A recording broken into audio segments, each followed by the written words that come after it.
attention. Yes, you have it. Thank you, my lord. Mr. Budola. Yes, my lord. You went to the police. Yes. On your own. Yes. Did any policeman compel you to do so? No. So, why did you go to the police? When I came back, my neighbor Mr. Igwe told me that the police had severally checked on me. And? When I tried to find out from Mr. Igwe if he knew why. Did he? No. Go on. I opened my apartment door, dropped my travel bag, and walked straight to the police. So, while you were doing all this, what exactly were you thinking about? I was performing my duties as a law-abiding citizen. Great. So why you walked straight to the police station, subsequently the DPO's office? Did you at any point in time feel afraid? No. Why? There was no reason to be afraid. Until they put cuffs on me, I had no reason to be afraid. Why? My lord, my learned colleague is derailing. We are talking of a man who committed murder. A man who murdered his mistress in a cold blood. And the defendant is asking irrelevant questions, wasting the time of this honorable court just to buy time. In my considered opinion, a hangman is waiting impatiently to swing into action.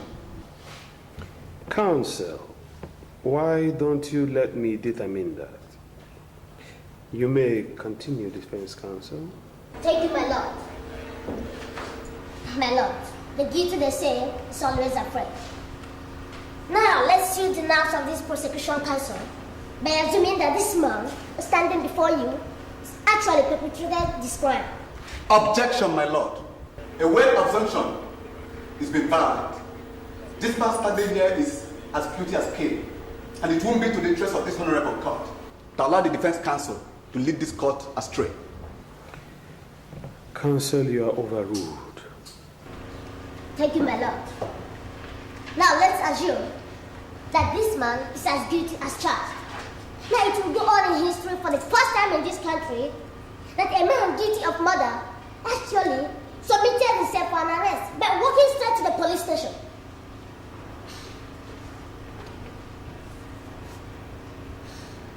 My lord, my client is free for any psychiatric examination, and if that is done, any psychiatrist around the world will satisfy himself because he's not under influence of alcohol either.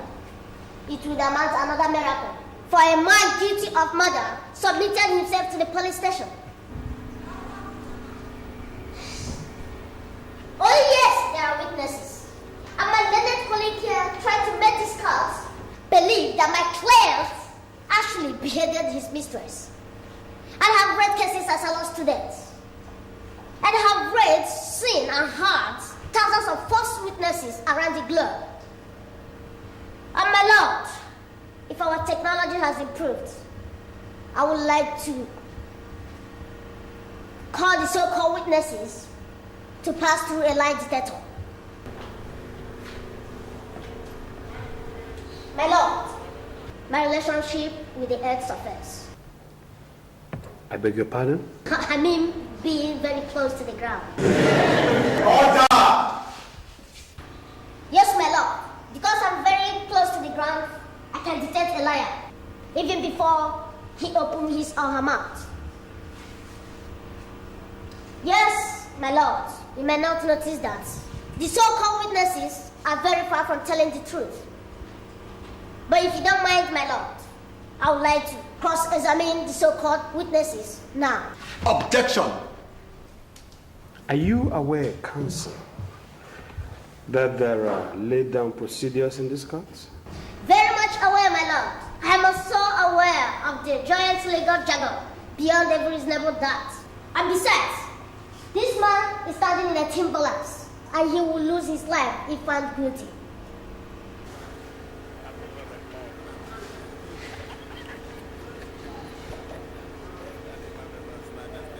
My lord, we are talking about human life here. It is my considered opinion that a few protocol could be breached just to make sure that we are sending the right candidate to the hangman. Then, my lord, permit me to cross-examine the so-called witnesses now. Well, counsel, your plea is granted by the court. Thank you, my lord. My lord, the witnesses are not in court. So, we adjourn until you represent them in court. The court wishes to rise. God!